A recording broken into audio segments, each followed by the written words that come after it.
Your mind is loud. Not sometimes. Not occasionally. All the time. Even when nothing is happening. It finds something to worry about. A conversation from yesterday. A mistake from years ago. A future that doesn't even exist yet. It just keeps going. Thought after thought. Noise after noise. And the strange part is, you don't control it. You try to calm down. You tell yourself to relax. But your mind doesn't listen. In fact, the more you try to stop it, the worse it becomes. Because now, you're not just thinking. You're thinking about your thinking. And that's where the trap begins. 2,000 years ago, men lived without phones, without notifications, without constant stimulation. And yet, they struggled with the same problem. The same restless mind. The same endless thoughts. The same internal chaos. But instead of running from it, they studied it. They understood something most people today don't. Your mind is not the enemy. But it is not your master either. As Marcus Aurelius once wrote, you have power over your mind, not outside events. Realize this, and you will find strength. But here's the problem. Most people never realize this. They spend their entire lives reacting to every thought that appears. They believe everything their mind tells them. Every fear feels real. Every doubt feels important. Every thought feels urgent. So they chase control by thinking more, analyzing more, worrying more. But that only feeds the noise. The Stoics saw this clearly. Epictetus said, "It's not things that disturb us, but our judgments about them. Not the situation, not reality, but the story in your head." And that's why your mind never calms down. Because it was never trained to be still. It was trained to react, to jump, to assume, to imagine, constantly. But what if you didn't need to control every thought? What if you didn't need to fight your mind at all? What if the answer wasn't more effort, but less? Because Stoicism doesn't teach you how to think more clearly. It teaches you how to stop being controlled by your thoughts. And once you understand this, something changes. The noise doesn't disappear instantly. But for the first time, you're no longer trapped inside it. If you've ever felt stuck inside your own mind, subscribe. Because in this video, you're going to learn how to finally step out of it. Why your mind never calms down. Your mind is not broken. It's doing exactly what it was designed to do. Survive. Think about it. For most of human history, a quiet mind was dangerous. Silence meant you weren't paying attention. And not paying attention could get you killed. So your brain evolved to scan constantly, looking for problems, searching for threats, imagining worst-case scenarios. Not because something is wrong with you, but because your mind is trying to protect you. The problem is, you don't live in that world anymore. There are no predators chasing you. No immediate danger in your environment. But your mind hasn't caught up. So instead of real threats, it creates psychological ones. What if I fail? What if they judge me? What if something goes wrong? And it treats those thoughts as if they were real. That's why overthinking feels so intense. Because to your brain, it is real. As Seneca wrote, we suffer more often in imagination than in reality. Read that again. Not sometimes. More often. Your mind is not reacting to life. It's reacting to its own predictions. And those predictions are usually negative. Because negative thinking keeps you alert. And alertness keeps you alive. But here's where it becomes a trap. The more you listen to these thoughts, the more your brain believes they matter. And the more they repeat. It becomes a loop. You think right pointing arrow, you react right pointing arrow, you reinforce the thought. Again. And again. And again. Eventually, you're not thinking anymore. You're being controlled. Epictetus warned about this centuries ago. Make the best use of what is in your power, and take the rest as it happens. But most people do the opposite. They obsess over what they can't control and ignore what they can. So the mind stays busy, not because it needs to, but because you keep feeding it attention. And attention is the fuel of thought. Whatever you focus on grows. If you focus on fear, fear expands.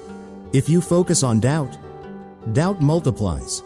But almost no one is taught how to control their attention. So they let it drift from one thought to another, from one worry to the next, endlessly. That's why your mind never calms down. Not because it's too powerful, but because it's undirected. And once you see this, you realize something important. The problem isn't your thoughts. The problem is your relationship with them. So if you can't stop thoughts from appearing, what exactly can you control? The Stoic principle. So if you can't stop thoughts from appearing, what exactly can you control? This is where most people get it wrong. They try to control the content of their mind. They try to eliminate negative thoughts, replace them with positive ones, force themselves to feel calm. But that's like trying to control the weather. You can't stop the storm. And the Stoics knew this. They didn't waste time trying to control what was never theirs. Instead, they focused on the one thing that actually is. As Marcus Aurelius wrote, "You have power over your mind, not outside events." Most people read this and misunderstand it. They think it means controlling thoughts. It doesn't. It means controlling your response to them. Because a thought appears automatically. But what happens next? That's up to you. A thought says, "You're going to fail. You didn't choose that." But if you believe it, if you react to it, if you let it control your actions, that's where your power was lost. The Stoic principle is simple. You don't control what enters your mind. You control what stays. Epictetus explained it clearly. Don't demand that things happen as you wish, but wish that they happen as they do happen. In other words, stop trying to control everything. Start controlling how you meet it. This changes everything. Because now, your goal is no longer to have a quiet mind. Your goal is to have a stable one. A calm mind is not a mind without thoughts. It's a mind that isn't disturbed by them. Think about that. Silence is not control. Stability is. Most people are chasing the wrong target. They want their mind to stop producing noise. But the Stoics trained themselves to stop reacting to it. And that's the shift from resistance to observation. Seneca hinted at this when he said, "A man who suffers before it is necessary suffers more than is necessary." The thought is not the suffering. Your reaction is. Once you understand this, you stop fighting your mind. You stop trying to fix every thought. You stop giving everything meaning. And slowly, the noise begins to lose its power.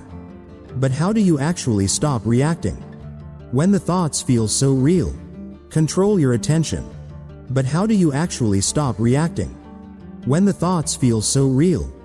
Because that's the real problem. It's easy to say, don't react. But in the moment, it doesn't feel like a choice. A thought appears, and instantly, you're inside it. You're not observing it. You're living it. This is where Stoicism becomes practical. Not philosophy, not theory, but a skill. The skill of attention. Because attention is the bridge between thought and reaction. A thought by itself has no power. It's just a signal, a sentence, a mental event. But the moment you give it attention, it becomes something else. It becomes important. It becomes real. It becomes you. And that's where people get trapped. They don't notice the moment. They attach to the thought. Epictetus said, "If someone succeeds in provoking you, realize that your mind is complicit in the provocation." Read that carefully. Your mind is complicit. Not because the thought appeared, but because you followed it. So the question is not, how do I stop thinking? The real question is, Can I choose not to follow this thought? That's control. Imagine you're sitting quietly, and a thought appears. What if everything goes wrong? Normally, you would go with it. You would start imagining scenarios, feeling anxiety, building a story. But now, you pause. You see the thought, not as truth, but as a thought. This is just my mind talking. That small shift changes everything. Because now, there is space. Space between you and the thought. And in that space, you have a choice. You can follow it, or you can let it pass. Like a cloud in the sky. Marcus Aurelius described this mindset. You don't have to turn this into something. It doesn't have to upset you.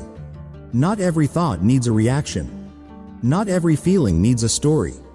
Attention is limited, and wherever you place it, that's what grows.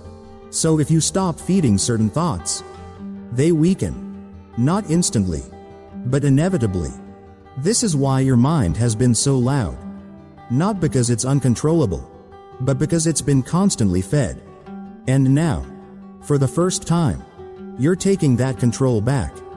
If this is starting to make sense, subscribe. Because the next step is where most people fail.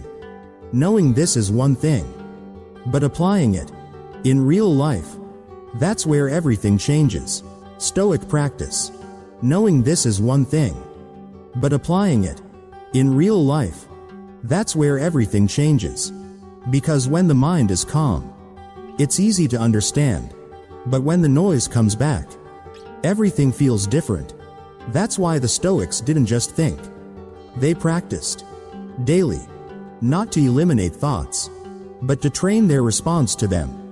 And the method is simpler than you think. Step 1. Create distance. The moment a thought appears, don't react. Don't analyze. Don't follow it. Just name it.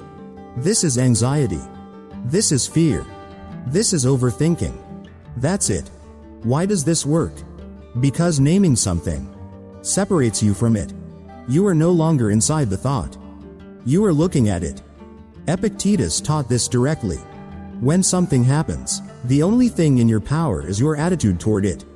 Naming the thought is the first shift in attitude. Step 2. Do nothing. This is where most people fail. Because they feel like they need to fix it, solve it, control it. But reacting is what keeps it alive. So instead, you let it sit, uncomfortable, unresolved, incomplete, and you watch, like observing a storm, without trying to stop the rain. At first, it feels unnatural. Your mind will push you to engage, to think more, to figure it out. But you don't move. And slowly, something strange happens. The thought begins to fade. Not because you solved it, but because you stopped feeding it. Seneca hinted at this when he said, "Fire is the test of gold, adversity of strong men." The discomfort is the test, not the problem. Step 3. Return to the present. After you observe the thought, shift your attention, not back into your mind, but into reality. Your breath, your body, your environment. Something real, something grounded.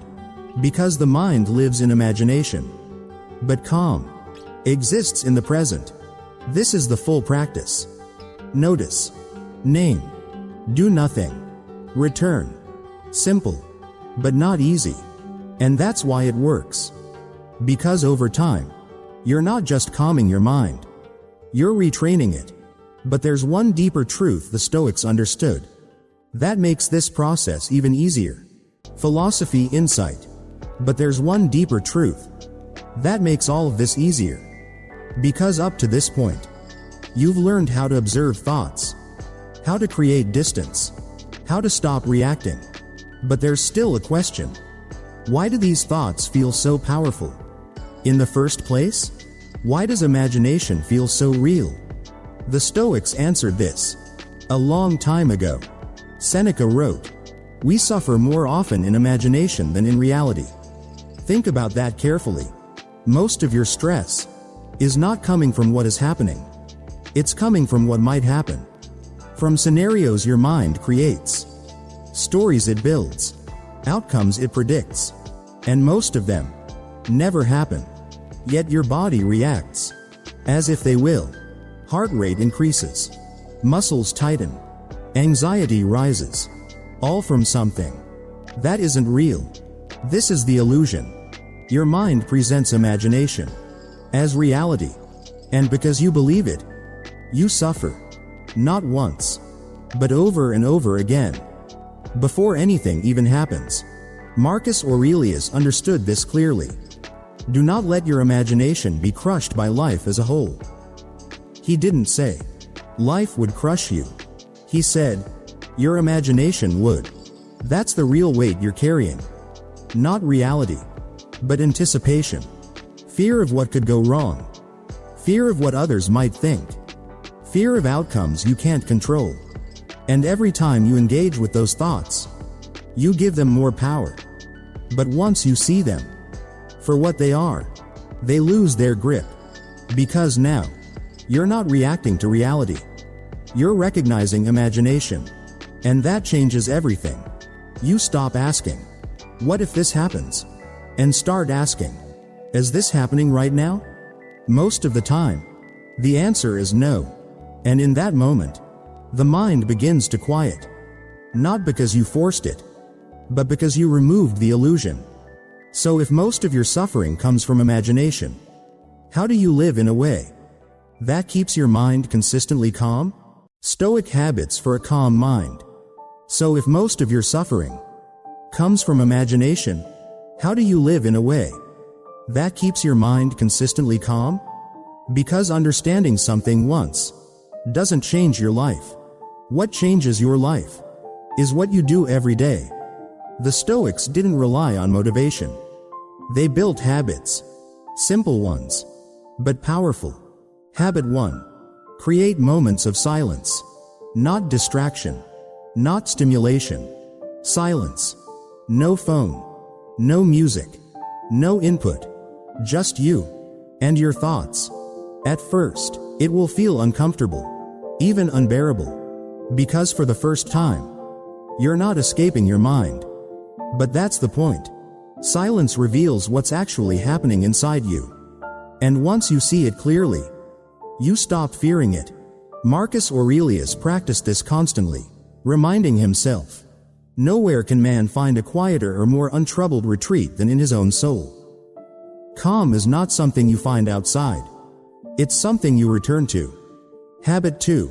Reduce unnecessary noise. Your mind is not just affected by your thoughts. It's shaped by what you consume. Endless scrolling, constant notifications, information overload. All of it feeds the mind. And a fed mind does not rest. So you simplify. Less input, less distraction, less noise. Not forever, but intentionally. Because clarity requires space. Seneca warned, to be everywhere is to be nowhere. If your attention is scattered everywhere, it never settles. Habit 3. Focus on what you can control. This is the core of Stoicism. Most anxiety comes from trying to control what is not yours. Other people, outcomes, the future. So you bring your focus back to action, to effort, to what you can actually do. Epictetus said, make the best use of what is in your power, and take the rest as it happens. When your attention stays here, the mind calms naturally, because it's no longer fighting reality. Habit 4. Take small, real action. Overthinking lives in the mind. Action breaks it. Not big actions. Not perfect ones. Small ones. One step. One decision. One movement forward.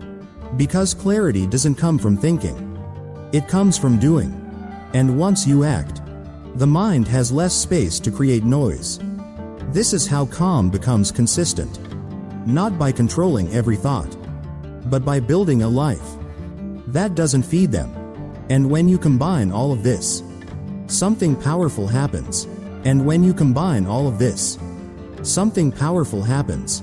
Your mind doesn't become silent overnight, but it becomes lighter. The thoughts are still there, but they don't pull you in. The same way, they come and they go, without turning into stories, without becoming problems. And for the first time, you feel space. Space between you and your thoughts. Space between reaction and control. Space to choose. That's what calm really is. Not the absence of noise, but the absence of control that noise has over you. Most people spend their entire lives trying to fix their mind, trying to remove every negative thought, trying to feel good all the time, trying to force peace. But the Stoics chose a different path. They didn't try to control the chaos. They learned how to stand still within it. Marcus Aurelius wrote, "The happiness of your life depends upon the quality of your thoughts." But here's what most people miss. The quality of your thoughts depends on what you give attention to. And now, you understand that. You see the thoughts. You create distance. You stop reacting. You return to the present. And slowly, your mind follows. Not because you forced it, but because you stopped feeding what disturbs it. Epictetus said, "No man is free who is not master of himself." This is what he meant. Not controlling every thought, but no longer being controlled by them. That is freedom. And once you experience even a moment of that, you don't want to go back. Right finger CTA 3, Man Nung Van Tu Nien. If you want to master your mind, start here and subscribe, because this is just the beginning. More clarity, more control, more discipline, one step at a time. And remember this, your mind will always produce noise. But you don't have to listen.